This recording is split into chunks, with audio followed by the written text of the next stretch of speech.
Howdy.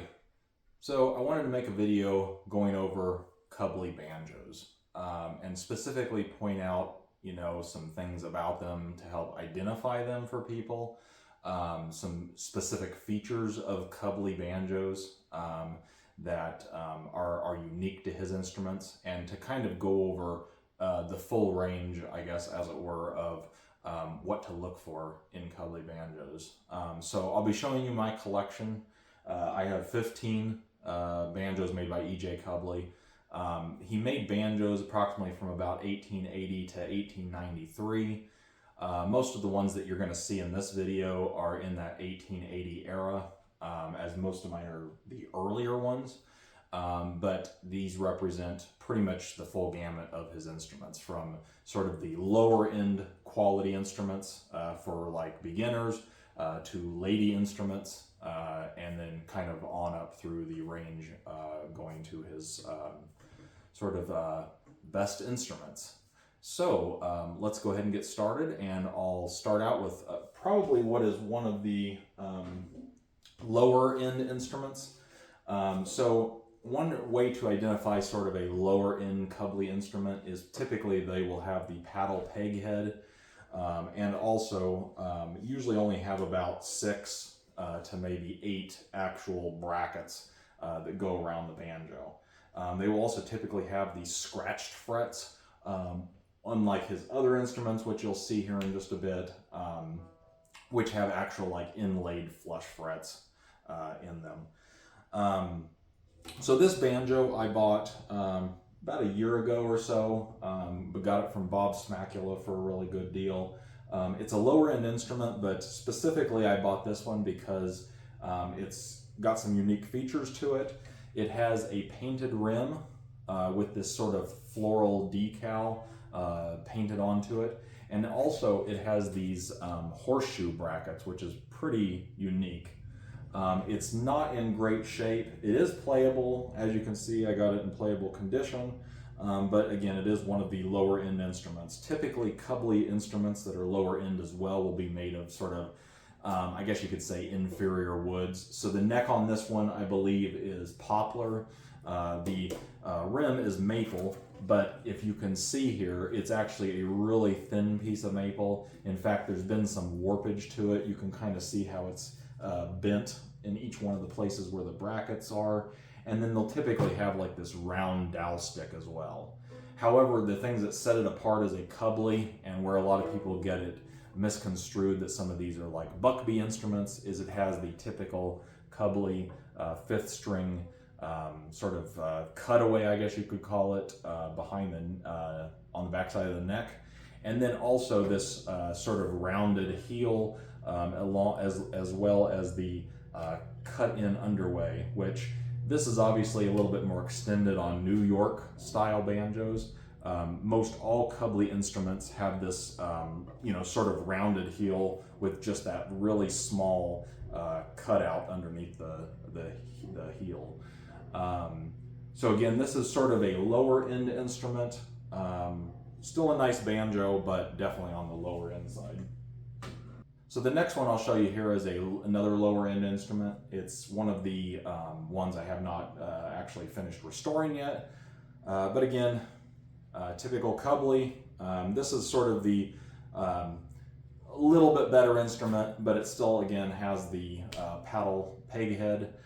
Sort of like the last one I showed you, it still has the typical Cubley cutaway on the 5th string peg area. This one though, however, we're starting to get into sort of better quality hardware, as well as better quality woods. This one I believe has, this one is a walnut neck, and it actually has the flush frets, which some of them have been repaired and replaced over the years. I just kind of left it as is, again, I haven't restored it yet. This one also has 12 of the round shoe brackets, so that's pretty typical of Cubley. This is also the type of instrument where we start to get into his actual fancier hardware, these specific type of brackets, nuts, and again the bent hooks as well. So again, it has all the typical Cubley features. One thing that you'll want to notice about Cubley banjos is too, their necks are rather beefy compared to some similar banjos by other makers, especially in the Chicago area where Cubley was making banjos. They just have a beefier feel to the neck. They're typically fairly wide up here and fairly wide also down toward the bottom. So the string spacing at the bridge is actually going to be a little bit wider than some typical other banjos. They're a little bit wider than Stewart's, Dobson's, of course, you know, all those types as well. The next two banjos that I'll bring out are what I would describe as lady banjos. So these are rather unique instruments. The first one I'll point out to you, and I should mention this too, most all Cubley banjos have an 11-inch rim. Pretty much standard on every single one of his banjos that you'll see here. However, what I would describe as some of his lady banjos, for lack of better words, all have a 10-inch rim. So this first one here, you started out as flush fret. You can see kind of the fancier flush frets that he was doing. Still all the typical Cubley cutaways here and at the heel. This one again has not been fully restored yet, but again, it is a much smaller banjo. Comparatively, you can, if this will go into frame, you can see here is an 11-inch with a little bit of a longer scale length, and then you can obviously see the neck size difference. So some of these lady banjos were produced throughout the 1880s again. They also have this typical metal piece of metal that goes around underneath the brackets. Again, pretty typical for a Cubley. This one has been painted black, interestingly enough. I don't think I've ever seen one that has an actual black rim. This is I guess what you call a higher end Cubley lady banjo. Again, it has the 10-inch rim, all the typical trimmings that indicate a Cubley banjo. This one is fully flush fret with also the inlays. Something that's also typical of Cubley. Cubley likes these little marquetry inlays and was really big on marquetry, period. So all of the flush frets on all of these banjos you're going to see are actually just inlaid strips of marquetry, which basically just indicate where the fingers should be positioned. Now this one is kind of an interesting one. You'll notice it has this sort of metal piece that goes around the inside. It's pretty much fully the inside. So this specific banjo, although it doesn't have it anymore, was very first designed with a piece of felt on the outside. So anywhere you see wood exposed on the outside of this pot was actually a piece of felt at one time. When I originally cleaned this banjo and did the restoration on it, there is some felt that's left underneath the pieces of metal, both on the tension hoop and this little piece of metal that goes around the banjo. So there's actual red felt on this one. I've seen blue felt, purple, and green felt as well. These are pretty rare though. Typically the felt does not survive like in this one here because it's just so brittle and you know, and so forth.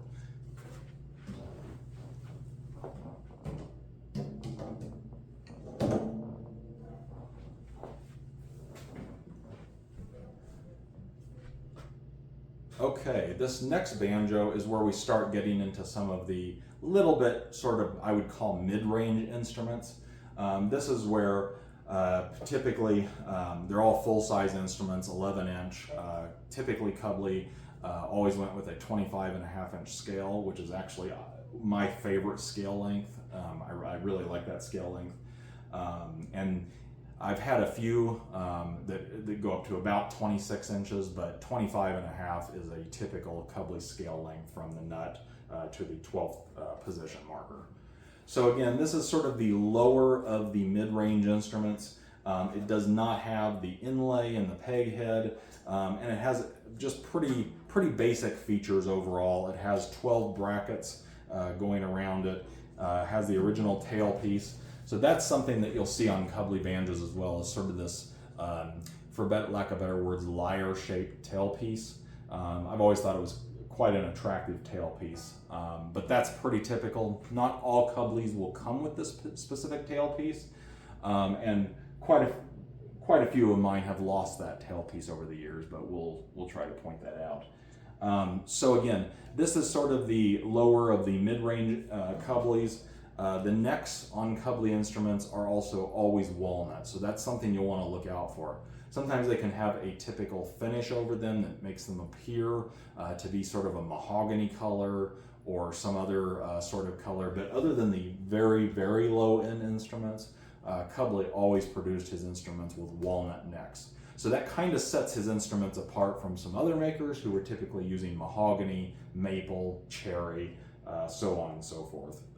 And if you're not familiar with what the difference between mahogany and walnut look like, walnut typically has a little bit more of a purplish, kind of a darker hue to it as well.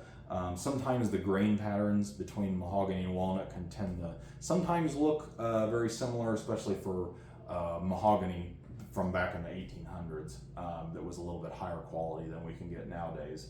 But again, all of his were made with walnut. I've yet to see a Cubley with any other wood, or higher end Cubley with any other wood than just the walnut. Okay, so this next Cubley, again, it's in the same range as the last instrument we looked at. However, I would say it probably has a few features on it that are just slightly above and beyond what the last one was. First of all, we start getting into the all metal clad rim. A lot more brackets, as you can see. Obviously, back in the 1800s, they thought that, you know, the more brackets you had, it somehow made the instrument better or projected better. You know, that's debatable, obviously. But the more brackets, it does add a little bit of weight to the instrument. A little bit more weight sometimes means a little fuller sound, just depending on how the instrument's made. I don't feel like it really makes that big of a difference to the instrument, to be honest. I think it has a lot more to do with the woods and the quality of the instrument itself. But anyhow, so this is another Cubley flush fret. This, however, is where we start getting into some different peg head shapes than just the typical paddle peg head that's on the really low-end instruments, or the typical peg head that we've seen in the one before that has kind of the rounded top. So he also had this specific peg head shape like this, which I have 3 or 4 that have this general peg head shape.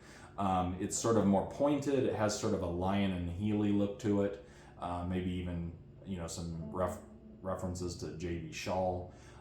One thing to keep in mind too is that Cubley, in some times of periods of other makers not being able to supply the instruments, Cubley would actually do deals with both Lion and Healy or J.B. Shaw and supply some of their instruments. So that's why you'll notice that there's a lot of Chicago makers that tend to have instruments that are somewhat similar, because both Lion and Healy and Shaw had deals with Edwin Cubley to supply banjo parts and banjos in the name of them. And I'll show you kind of a crossover instrument here in a little bit that's a crossover between a Cubley and a Shaw. So again, nicer instrument. We're getting into the instruments that have a little bit nicer sound. They're a little bulkier. They just tend to sound a little bit better. Okay, so this next instrument is the one that I'll call basically like the last one. It has that same different peg head shape where it's more pointed at the top. However, it does have the inlay at the top, but no inlay down here below the fingerboard. Again, all Cubleys that I have, barring one or two, are flush fret or fretless, completely fretless. Again, something you'll always notice on Cubleys almost every single time, although I do have a few examples that are different, but again, is this typical cutaway here at the 5th string peg. That's kind of an easy sign that your banjo is a Cubley. It's kind of a unique one. It's not real big like some of the New York makers. And again, we go back to that, you know, sort of rounded heel shape and the little tiny cutaway in at the heel. This one again is flush fret. I believe this one, if I remember correctly, has 22 brackets. So again, we're sort of moving on up, as it were, in the amount of brackets, the amount of ornamentation. This one has a very thick rim on it. In fact, it's actually probably the thickest of all of my Cubley banjos. But again, has the metal strip around the outside, which is pretty common. One thing I want to make reference to is in any of the 1880s banjos that Cubley made, these rounded shoes, or brackets if you want to call them, are going to be indicative of his higher end instruments. And on top of that, there's actually 3 different styles of this particular shoe. At the end of the video, I'll show some comparisons of a few different ones just so you can see the differences. Again, this is the next instrument in the line.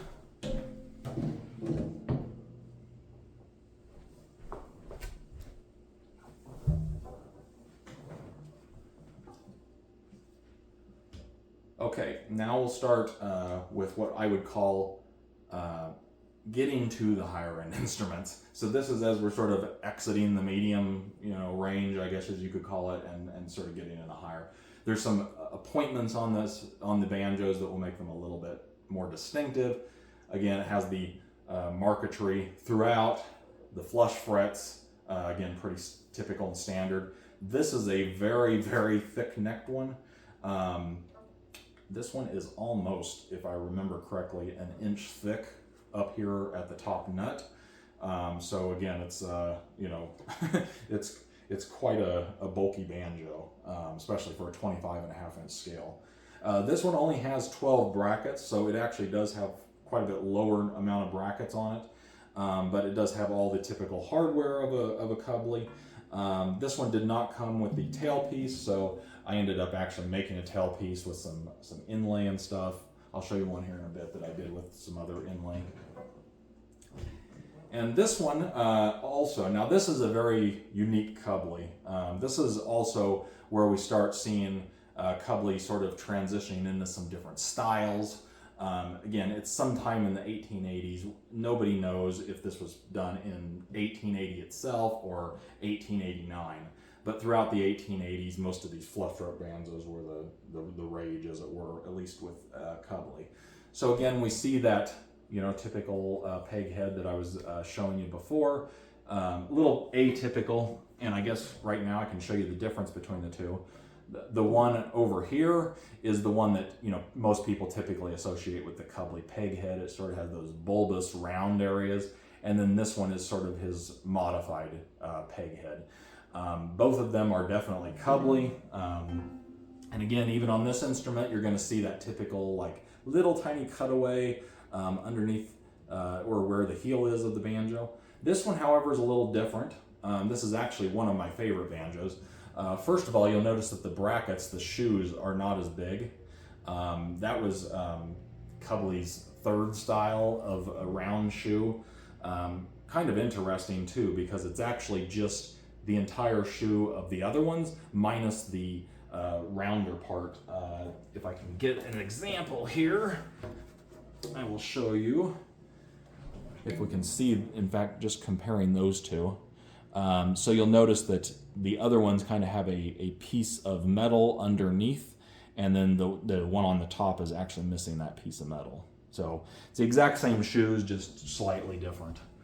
Has the typical Cubley flush frets. Now, here's one distinguishing factor. If you're ever unsure of your banjo being a Buckby, Dobson, Cubley, maybe it has some of the features of all three, here's one thing to notice. If it is a flush fret, and it actually has these inlaid flush frets, typically from the, the 8th position to the 15th position, if I can show this actually, Cubley's flush frets will get smaller and smaller until they get down to the 14th position, and then the 15th position here will have a full ornamental flush fret. Now, if you've seen any Dobsons or Shawls or Buckbys or anything else, typically they will also have a longer flush fret at the 12th position. Cubley never did that. All of his 12th position flush frets were smaller and going in descending order. So that's kind of something to look out for. If you're ever curious if yours is a Cubley, that's a pretty distinguishing factor as well. This one also has square square nuts in the inside, which probably indicates it's a little bit earlier as well. This one also has this interesting, whereas most of Cubley's banjos had this sort of rounded heel, this one has a little spot there that is actually flat, and then it kind of comes to a point right through here, which is a little bit different than most of his banjos. But again, you know, pretty typical of a Cubley for the most part. I've seen other ones like that. This one also does not have that cutaway at the 5th string peg area that's typical of all the other ones that I've showed you. So, you know, just because there are some features of other Cubleys that you've seen and little pieces does not make, you know, every Cubley exactly the same. So if you have any questions, you can always reach out to me if you're unsure if yours is a Cubley or not. Great banjo though, I absolutely love this one. Okay, so now is when we start getting into what I would call the more interesting Cubleys, the higher end instruments. So before, when I was talking about some influences with like J.D. Shaw, Lyon and Healy, and sort of his you know, work with both of those makers, this is one of those banjos. So this is a Cubley banjo. As you can see, it has the typical Cubley peg head. This one is completely fretless, excuse me, but it does have position markers at some of the frets, like the 5th, 7th, 9th, 12th, so on and so forth. However, there are some different appointments to this one. The rim, and this one, by the way, is in really, really good condition. But the rim on this one is very typical Cubley. It has the shoes that are exactly like Cubley, the nuts, the hooks, the bent hooks, and so forth, the tailpiece. However, the neck is the big odd thing about this one. So when we turn it over, you're going to notice something that's a little bit different than most Cubleys, and more reminiscent of a shawl, and that's this heel cap, the metal heel cap. This is obviously different than what a shawl heel cap looks like, but it is also very similar as well. And the interesting thing is these the Cubleys made with this also have this weird, I don't know what you'd even call that, sort of sculpted piece down at the bottom where it joins to that heel cap. And then this one also has a very, very sharply pointed neck. So it comes to a very, very pronounced V shape back here. And this is the only Cubley that I have. It's the only Cubley I've ever seen that has that really, really sharp V shape to it. It's really comfortable to play. I actually really like the V shape. It's a nice thick neck. Again, it's walnut. So it feels very, very bulky in your hand. But again, this is another one of the sort of upper end Cubleys as we're getting into. So now I'll show you what is Cubley's 1888 patent. So this is one of Cubley's first all metal rim banjos. I'm going to show you one in a little bit that was an 1883 patent, but this 1888 model is probably the fanciest one I've ever seen of this particular banjo model. I've owned a few of these over the years. This is the only one I currently have, because I don't play fretted banjos, but I do keep a few in my collection. So I'll just kind of show you real quick here some of the appointments on this one. There's a lot more inlay in the neck. It's obviously fretted. It's also bound on the outside of the neck. And then have this tailpiece. I made the tailpiece out of a piece of wood and then sculpted it using a piece of mother of pearl as well to kind of just match the inlay on the rest of the banjo. As you can see though, pretty fancy inlay. The inlay continues on the back of the peg head and then also on the back side of the heel as well. Now, like I said, this is Cubley's Cubley's second all-metal rim banjo, and it's his 1888 model. This is where we start getting into some different types of brackets as well. So you'll notice the brackets on this one, these are these really thin, I don't even know what shape you would call that, almost like a rectangle, a rounded rectangle, and just kind of a very unique instrument. This one's also quite highly ornate, pretty much all over it. Like I say, this is probably the fanciest one of this model that I've ever seen. again, good instrument. This one though, the only ones I've ever seen of this model have a 10-inch rim to them. So I don't know if that was typical of this model, of the 1888 model, if they were all 10-inch, but all of the ones I've owned have always been 10-inch. And again, this one, a lot fancier. It has sort of this sculpted or metal stamped design into the metal as well that kind of sets it apart. Okay, so this next banjo, this is my favorite Cubley, hands down. I love all the other ones, but this one, there's none of them that even come close to it sound-wise. It just has a really nice, deep, bassy sound, carries very well. It's just a really well-made instrument. There's also some appointments on this one that are quite different. So this one has 20 brackets.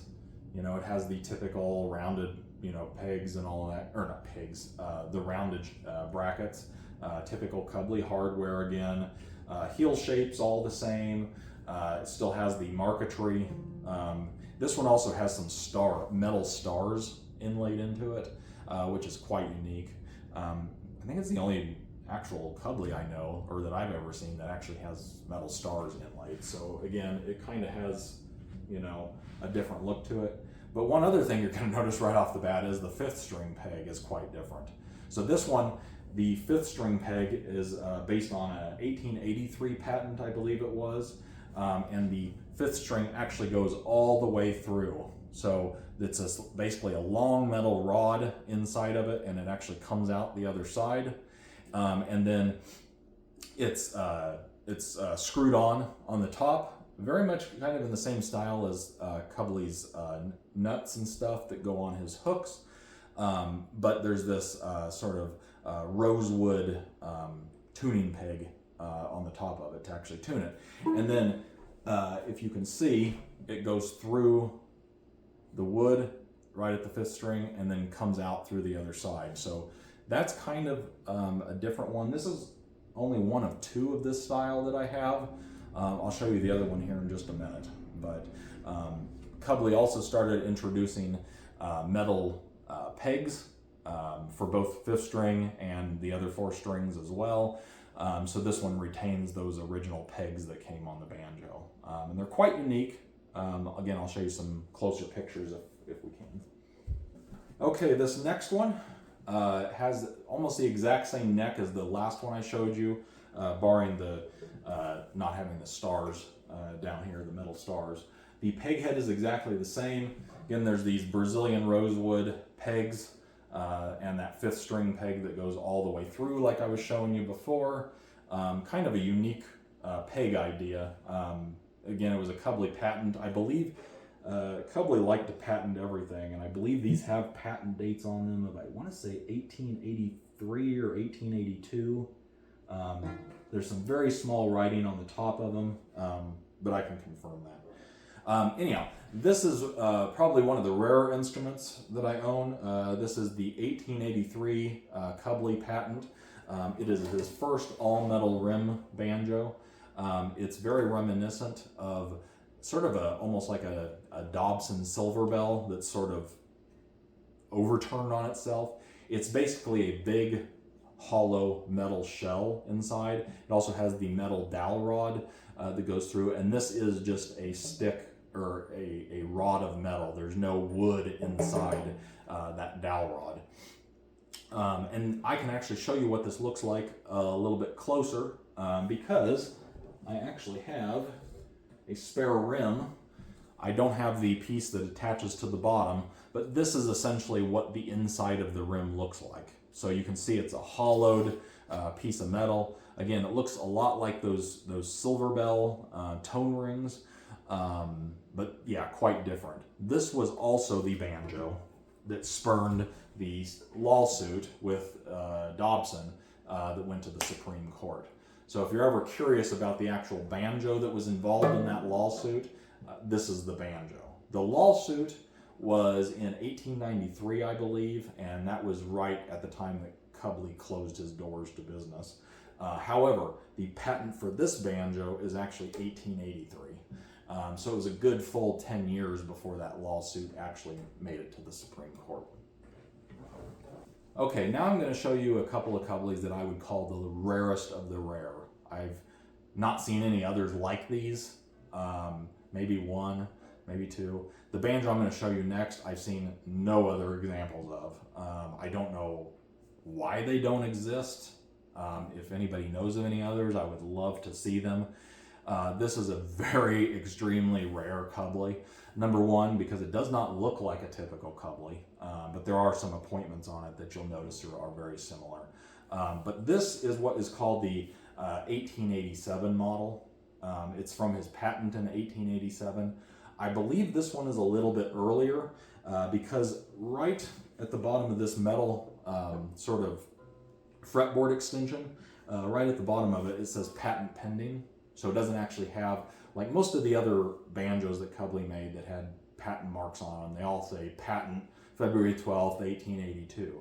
This one, because it just has the patent pending mark, I'm guessing that this might have been before he actually submitted the patent, and this could have been even one of his prototypes for this particular banjo.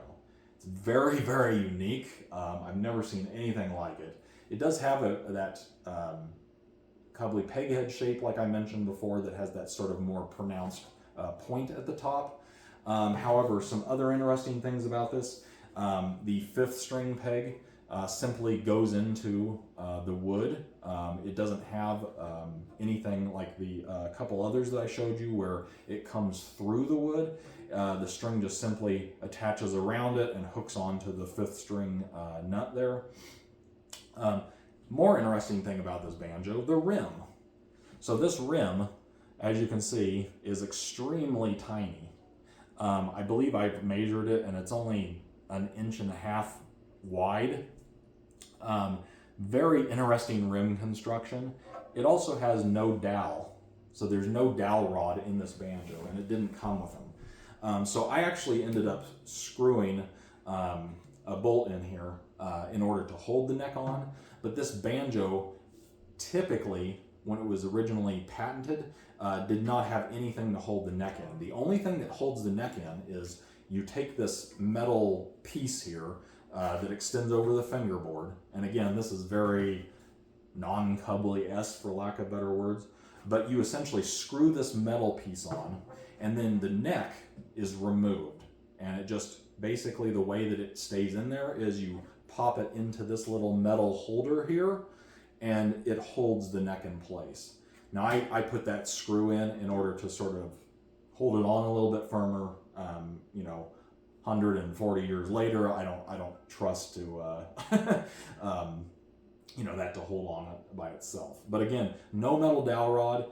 This cover here on the outside as well, when you unscrew when you take the neck off, this comes off, and then the way that this is actually attached is there is a flesh hoop inside, but the flesh hoop has screws going through it, and it's a really thick brass round dowel or flesh hoop, excuse me.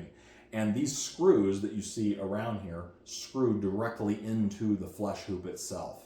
It's the weirdest design I've ever seen. It's not particularly what I would call a good design because it makes changing the head extremely difficult. You wouldn't even believe what I had to do to get this head on here.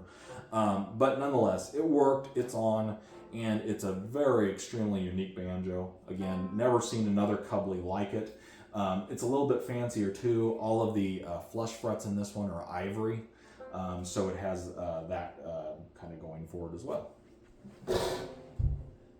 And then last but not least, we have what I would call my fanciest Cubley.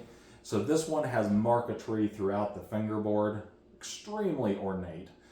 It has markers on the side that are basically pearl position dots. Has all the typical Cubley hardware that you'd normally see. However, when you flip it inside out, the inside of the rim also has tons of marquetry in it. It's extremely fancy. I did make a fancier tailpiece and bridge for this one, so I don't know. Hopefully that'll focus. Hope I have that in in line of sight here. But I put in some marquetry in there, or not marquetry, some pearl inlay, just to make it, kind of fancy to kind of match the rest of the instrument.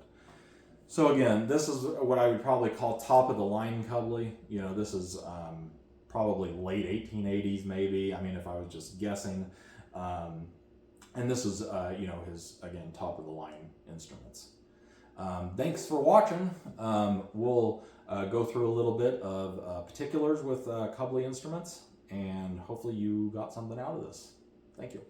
Just wanted to show you all some of the different style of brackets, or shoes as they're well known on Cubley banjos. These are the three main styles that you're going to see on a Cubley instrument. As you can see, they are all very similar. They all have the rounded ball shoe brackets. However, the one on the bottom, if you'll notice, it's kind of hard to see, but it's a lot wider than the other two. They all have these sort of like, sort of double, actually you can see it on this one a little bit better. See how it's sort of like double metal, for lack of better words? That underneath metal is slightly wider than the one up here, if you can notice that in comparison there. And then the one up top is just without that metal piece underneath of the ball. So those are the three most typical Cubley brackets. These are the only ones I'm going to show in particular because I went over the other different ones as we were going through the other banjos. So Cubley mainly always used the ball brackets, the rounded brackets on his banjos, and the typical, bent hooks. And then also something that's typical is these specific type of nuts that go onto the hooks.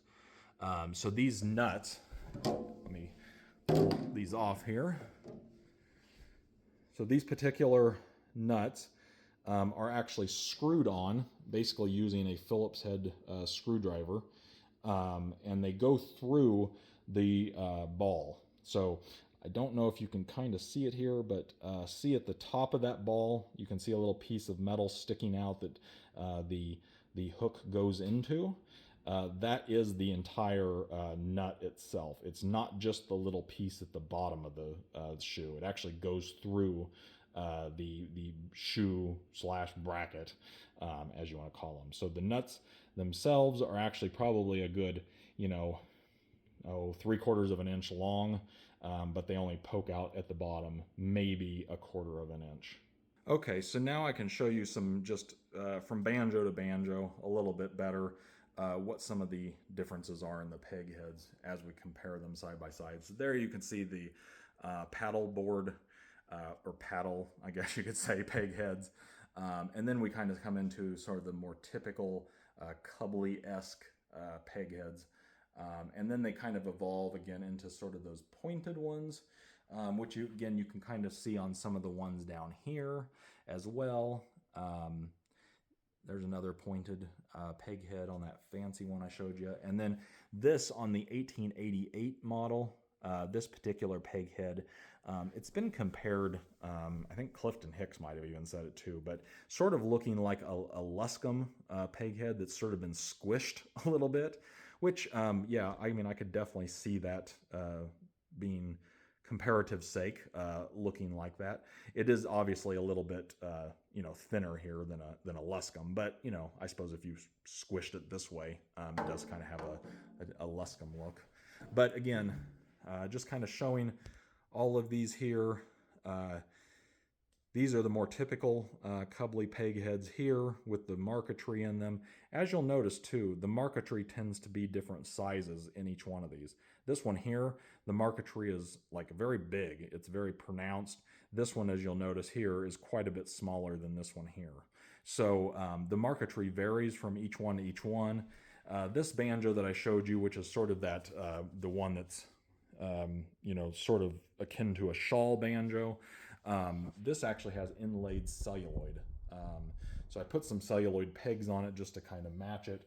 But all of that inlay is just celluloid. And as you can see, like even the star down here, that celluloid is starting to crack after 140 odd years. But again, this is sort of just my Cubley collection.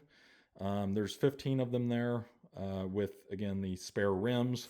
Cubley was very big into the flush fret banjos, so any of them you see, like this one here, this one, even this one too, or even this one over here that looks like it's fretted, it's all flush fret. The only fretted one is this one here, and then the one I showed you really early on that's right over here. That one is fretted as well, but it was fretted after, and it has the remnants of those flush frets kind of showing through. So if you have any questions about Cubley banjos, feel free to reach out to me. I've studied Cubley banjos for a long time, so I'm pretty adept at identifying them. But hopefully this video goes some way at least into helping you decide if yours is a Cubley or not. Thanks for watching.